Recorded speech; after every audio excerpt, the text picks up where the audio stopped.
Sreekrishna college for health care and media studies VWalk medical app nursing diploma paramedical കോഴ്സുകളിലേക്ക് admission ആരംഭിച്ചിരിക്കുന്നു. മികച്ച ആശുപത്രികളിലും ഫാർമസികളിലും പരിശീലനം. ദാരിദ്ര്യരേഖയ്ക്ക് താഴെയുള്ളവർക്ക് പ്രത്യേകാനുകൂല്യങ്ങൾ. കൂടാതെ ഓൺലൈൻ ക്ലാസുകളും ഇവിടെ ലഭ്യമാണ്. 9800 വനിതകൾക്ക് ജോലി നേടിക്കൊടുത്ത വടക്കാഞ്ചേരിയിലെ 28 വർഷത്തെ പാരമ്പര്യമുള്ള അംഗീകൃത സ്ഥാപനം. +2 തോറ്റവർക്കും ജയിച്ചവർക്കും പ്രവേശനം. Sreekrishna college for health care and media studies, Ottupara bypass junction, Arabian മെഡിക്കൽസിന് സമീപം, അറേബ്യൻ ടയേഴ്സിന് മുകളിൽ. പാലാ ഗ്രാമപഞ്ചായത്തിലെ വനിതാ വിപണന കേന്ദ്രത്തിലെ മുൻലേല നടപടികൾ റദ്ദാക്കിയത് ആവശ്യമായ മാനദണ്ഡങ്ങൾ പാലിക്കാത്തതിനെ തുടർന്നാണെന്ന് പഞ്ചായത്ത് പ്രസിഡന്റ് സന്ദീപ് കൂന്നനാഥ് വ്യക്തമാക്കി. പാഞ്ഞാൾ ഗ്രാമപഞ്ചായത്തിലെ വനിതാ വിപണന കേന്ദ്രവുമായി ബന്ധപ്പെട്ടുയർന്ന വിവാദങ്ങളിൽ പ്രതികരണവുമായി പഞ്ചായത്ത് പ്രസിഡന്റ് സന്ദീപ് കൂന്നനാഥ് രംഗത്ത്. വനിതാ വിപണന കേന്ദ്രത്തിന്റെ മുൻലേല നടപടികൾ റദ്ദാക്കിയത് കൃത്യമായ നടപടിക്രമങ്ങൾ പൂർത്തീകരിക്കാതെയാണെന്ന് കണ്ടെത്തിയതിനെ തുടർന്നാണെന്ന് പ്രസിഡന്റ് സന്ദീപ് കൂന്നനാഥ് CCVയോട് പറഞ്ഞു.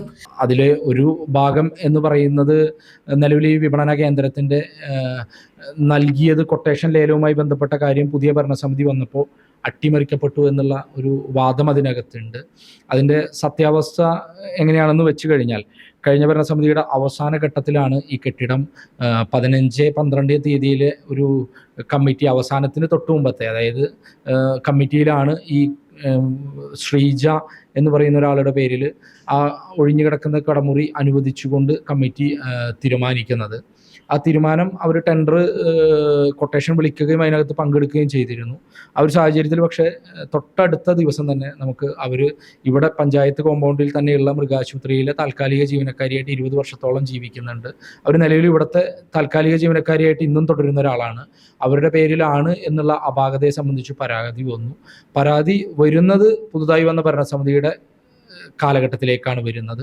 അപ്പോൾ നമ്മൾ 8-ാം തീയതി ചേർന്ന പഞ്ചായത്ത് ആദ്യ സമ്പൂർണ്ണ യോഗത്തിനകത്ത് ഈ വിഷയം സംബന്ധിച്ച് കഴിഞ്ഞ ഭരണസമിതിയുടെ അവസാന കാലഘട്ടത്തിൽ ഉണ്ടായ ഭരണമാറ്റത്തിൻ്റെ ഘട്ടത്തിലുണ്ടായ ഈ കൊട്ടേഷനുമായി ബന്ധപ്പെട്ട ഒരു പരാതി നമുക്ക് ലഭിച്ചു. അപ്പോൾ ആ ആദ്യ യോഗത്തിൽ ഭരണസമിതി സെക്രട്ടറിയെ ആ പരാതിയെ സംബന്ധിച്ചും കൊട്ടേഷനെ സംബന്ധിച്ചുമൊക്കെ റിപ്പോർട്ട് സമർപ്പിക്കുന്നതിന് വേണ്ടി 8-ാം തീയതിയിലെ 4-ാം നമ്പർ തീരുമാനമായിട്ട് നമ്മളൊരു തീരുമാനം എടുത്തു.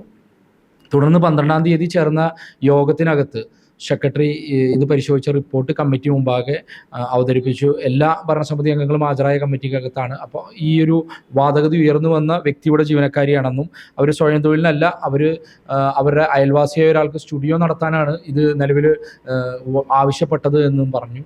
പഞ്ചായത്ത് രാജ് വാടകയ്ക്ക് നൽകുന്നതിനകത്ത് ഉപലേലം എന്ന് പറയുന്നതോ അല്ലെങ്കിൽ കൊടുക്കുന്നതോ നമുക്ക് ചട്ടപ്രകാരം അനുവദിക്കപ്പെടാത്തതും പരാതി ഉയർന്നു വന്ന സാഹചര്യത്തിൽ ഈ വ്യക്തി ഇത് തുടരാൻ താല്പര്യമില്ല എന്ന് പറഞ്ഞതിൻ്റെ ഭാഗമായിട്ടാണ് പഞ്ചായത്ത് കമ്മിറ്റി അങ്ങനെയാണെങ്കിൽ അതിൽ ഉചിതമായ ലേല നടപടികൾ നിലവിൽ നടന്നു വരുന്ന കുടുംബശ്രീ വഴിക്കാണ്.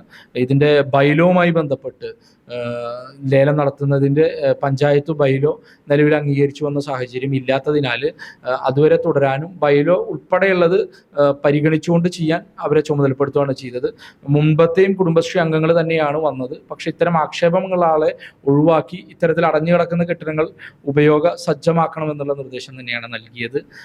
അതാണ് പിന്നീട് നമ്മൾ റദ്ദ് ചെയ്തു എന്ന് പറയുന്നത്. ഒരു ഭരണസമിതിയെ സംബന്ധിച്ചിടത്തോളം പരാതി വരികയും വ്യക്തമായിട്ട് അത് ശരിയാണ് എന്ന ബോധ്യം വരികയും ചെയ്തു. അപ്പോൾ അത് നമ്മൾ രഹസ്യമായി ചെയ്യുന്ന ഒരു കാര്യമല്ല. എല്ലാ രാഷ്ട്രീയ കക്ഷികളുടെയും പ്രതിനിധികളുള്ള ഭരണസമിതിയിൽ സമ്പൂർണ്ണ യോഗമാണ് 2 യോഗത്തിനും. അതിനകത്ത് നമ്മൾ എടുക്കുന്ന തീരുമാനമാണ്. കൃത്യമായി അന്നത്തെ സെക്രട്ടറിയുടെ ഉൾപ്പെടെയുള്ള റിപ്പോർട്ടുകളെ കൂടി പരിശോധിച്ച് നിയമസാധ്യത പ്രകാരമാണ് നമ്മളത് ചെയ്തിട്ടുള്ളത്. ആവശ്യമായ എല്ലാ നിയമപരമായ നടപടികളും എത്രയും വേഗം പൂർത്തിയാക്കി ജനങ്ങൾക്ക് വിപണന കേന്ദ്രത്തിന്റെ സേവനം ലഭ്യമാക്കുമെന്നും അദ്ദേഹം ഉറപ്പു നൽകി. ഈ വിഷയവുമായി ബന്ധപ്പെട്ട് പ്രതിപക്ഷം ഉന്നയിക്കുന്ന ആരോപണങ്ങളിൽ യാതൊരു കഴമ്പുമില്ല. ലേല നടപടികളിൽ പൂർണ്ണമായ സുതാര്യത ഉറപ്പാക്കാനാണ് ഭരണസമിതി ശ്രമിക്കുന്നത്. അതുകൊണ്ട് തന്നെ വിഷയത്തിൽ ഉയർന്നുവരുന്ന ഏത് തരത്തിലുള്ള അന്വേഷണത്തെയും സ്വാഗതം ചെയ്യുന്നതായും പാഞ്ഞാൾ ഗ്രാമപഞ്ചായത്ത് പ്രസിഡന്റ് സന്ദീപ് കൂന്നനാഥ് കൂട്ടിച്ചേർത്തു. ഇനി ഇത് ഇങ്ങനെ ഒരു പ്രശ്നം ഇവിടെ നിലനിൽക്കാനുള്ള ഒരു സാഹചര്യം എന്ന് പറഞ്ഞാൽ നമുക്ക് പഞ്ചായത്തിലെ നിലവിൽ പഞ്ചായത്ത് ഈ കെട്ടിടവുമായി ബന്ധപ്പെട്ട് ബൈലോ നിലവിൽ അംഗീകരിച്ച് നമുക്ക് ലഭിച്ചിട്ടില്ല എന്നുള്ളതാണ് ഇതിനെ നിലവിലൊരു പ്രതിസന്ധിയുടെ കാരണം. ഈ കെട്ടിടം നിർമ്മിക്കപ്പെട്ട് നമുക്ക് കൈമാറ്റം ചെയ്ത് കിട്ടിയതാണെങ്കിൽ പോലും അതിൻ്റെ ഒരു ഘട്ടത്തിൽ നമുക്ക് ഇതിൻ്റെ ബൈലോ നമുക്ക് ഈ പുതിയ ഭരണസമിതി വന്ന ഘട്ടത്തിൽ നമ്മൾ അതിനെക്കുറിച്ചുള്ള നോക്കിയപ്പോൾ 2018-19 വർഷത്തെ ഓഡിറ്റ് ഒബ്ജക്ഷൻ റിപ്പോർട്ടിനകത്താണ് ഒരു ഓഡിറ്റ് പരാമർശം. 2018-19 അന്ന് UDF ഭരണസമിതിയാണ്. ആ കാലഘട്ടത്തിനകത്താണ് ഓഡിറ്റ് പരാമർശം വരുന്നത്. ഇങ്ങനെ കെട്ടിടങ്ങൾ അടഞ്ഞു കിടക്കുന്നത് സംബന്ധിച്ചൊരു അപാകതയുണ്ടെന്ന്. തുടർന്ന് ആ കാലഘട്ടത്തിൽ അവരൊരു കരട് ബൈലോ ഉണ്ടാക്കി സർക്കാരിലേക്ക് സമർപ്പിച്ചിരുന്നു. എന്നാൽ പിന്നീട് തുടർ പ്രക്രിയകൾ ഇല്ലാത്തതിൻ്റെ ഭാഗമായിട്ടാണ് 2025 അധികാരത്തിൽ വന്ന ഭരണസമിതി ആ ബൈലോയെ വീണ്ടും കരടിനെ വീണ്ടും പ്രസിദ്ധീകരിക്കുന്നതിനും അന്തിമ ബൈലോയിലേക്ക് വേണ്ടി 30 ദിവസം നോട്ടീസ് ബോർഡിൽ ഇടുന്നുണ്ട്.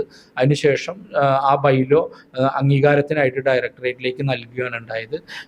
പഞ്ചായത്ത് രാജിന്റെ 256 ചട്ടപ്രകാരം കൃത്യമായിട്ട് ബൈലോനെ കുറിച്ച് നിർവഹിക്കുന്നുണ്ട്. അതിന് ഒരു ഭേദഗതിയും നാളിതുവരെ വന്നിട്ടില്ല. അതിൽ കൃത്യമായിട്ട് പറയുന്നുണ്ട് ഒരു ബൈലോയിൻ്റെ നിർമ്മാണവുമായി ബന്ധപ്പെട്ട് പാലിക്കേണ്ട ഒരു 7 സ്റ്റെപ്പുകൾ അതിൽ പറയുന്നുണ്ട്. അതിൽ ആദ്യത്തേത് ബൈലോ പഞ്ചായത്ത് കമ്മിറ്റിക്ക് കരട് ബൈലോവും അത് നോട്ടീസ് ബോർഡിൽ പ്രസിദ്ധീകരിച്ച് 30 ദിവസം കഴിഞ്ഞാൽ ബൈലോവുമായിട്ട് ഡയറക്ടറേറ്റിലേക്ക് അയക്കാം. അതിൻ്റെ 6-7 വകുപ്പുകൾ പഞ്ചായത്ത് രാജ് 256 പറയുന്നത് ഡയറക്ടറേറ്റിൽ നിന്ന് അംഗീകരിച്ച് വരികയോ ഗസറ്റിൽ പബ്ലിഷ് ചെയ്യണമെന്ന് പറയുകയാണെങ്കിൽ പബ്ലിഷ് ചെയ്യുകയോ, അല്ലാത്ത പക്ഷം കരട് പ്രസിദ്ധീകരിച്ചത് അവിടെയും അത് വീണ്ടും പ്രസിദ്ധീകരിക്കണം മാത്രമല്ല തൊട്ടടുത്ത ഗ്രാമസഭയിൽ ഗ്രാമസഭയുടെ അംഗീകാരം വാങ്ങണമെന്നാണ്. ഏതെങ്കിലും കാരണവശാൽ ആ ബൈലോ ഗസറ്റ് പബ്ലിഷ് ചെയ്യണമെന്ന് ഡയറക്ടറേറ്റിൽ നിർദ്ദേശം കിട്ടിയാൽ അതും ചെയ്യണമെന്നാണ്. എന്നാൽ പഞ്ചായത്തിനെ സംബന്ധിച്ചിടത്തോളം 21-22 കാലയളവിൽ നടന്ന ബൈലോവുമായി ബന്ധപ്പെട്ട പ്രവർത്തനത്തിന് ശേഷം പിന്നീട് ഇത് അംഗീകരിച്ച് നമുക്ക് ലഭിച്ചിട്ടില്ല എന്നുള്ളൊരു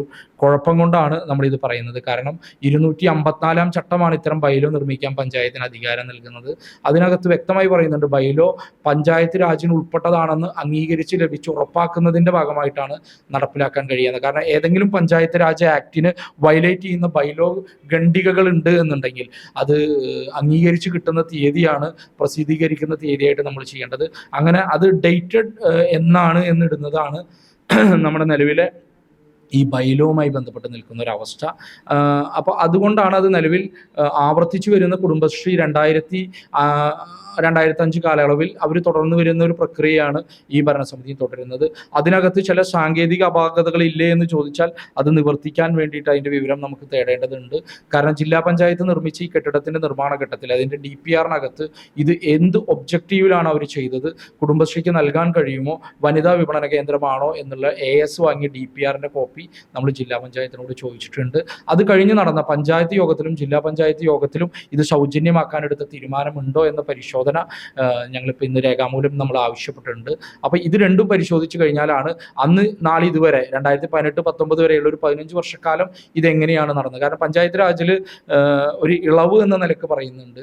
അതായത് 166 വകുപ്പ് പറയുന്നുണ്ട് കുടുംബശ്രീ അല്ലെങ്കിൽ മറ്റു വനിതകളോ അല്ലെങ്കിൽ അങ്ങനെ സാമൂഹ്യ ക്ഷേമത്തിനോ ഉന്നമനത്തിനോ സംരംഭങ്ങൾക്ക് വേണ്ടി നൽകാൻ പഞ്ചായത്തിന് അധികാരമുണ്ട്. ബൈലോ ഇല്ലാത്ത പക്ഷം കമ്മിറ്റി തീരുമാനം മതി എന്നുള്ള ഒരു ഉപഖണ്ഡിക കൂടി അതിലുണ്ട്. അത് പ്രകാരമാണോ ചെയ്തത് എന്ന പരിശോധന ഭരണസമിതിക്ക് നടത്തേണ്ടതുണ്ട്. ഞങ്ങളെ സംബന്ധിച്ചിടത്തോളം ഞങ്ങൾ അന്നും പറഞ്ഞ നിലപാട് വളരെ വ്യക്തമാണ്. അംഗീകരിച്ച ബൈലോ പഞ്ചായത്തിൽ ഇല്ല എന്നുള്ളത് യാഥാർത്ഥ്യമാണ്. ബൈലോയുടെ കരട് ബൈലോ അല്ലെങ്കിൽ ബൈലോ സംബന്ധിച്ച് 17-18 കാലത്താണ് കരട് ബൈലോ ഉണ്ടാവുന്നത്. അതിൻ്റെ അന്തിമ ബൈലോയെ അവതരിപ്പിച്ച ഒരു യോഗത്തിനകത്ത് എൻ്റെ ഹാജരാണ് ഒരു പ്രശ്നം. ആ ബൈലോ അംഗീകരിക്കുന്ന യോഗമൊക്കെ ഉണ്ട്, പക്ഷേ ആ ബൈലോ ഡയറക്ടറേറ്റിലേക്ക് പോയി അംഗീകരിച്ചു വന്ന് അത് പബ്ലിഷ് ചെയ്ത് ഗ്രാമസഭയിൽ വായിച്ച് അതിൻ്റെ നടപടികൾ നമ്മൾ നിലവിൽ പൂർത്തീകരിച്ചിട്ടില്ല. CCB news Panjal.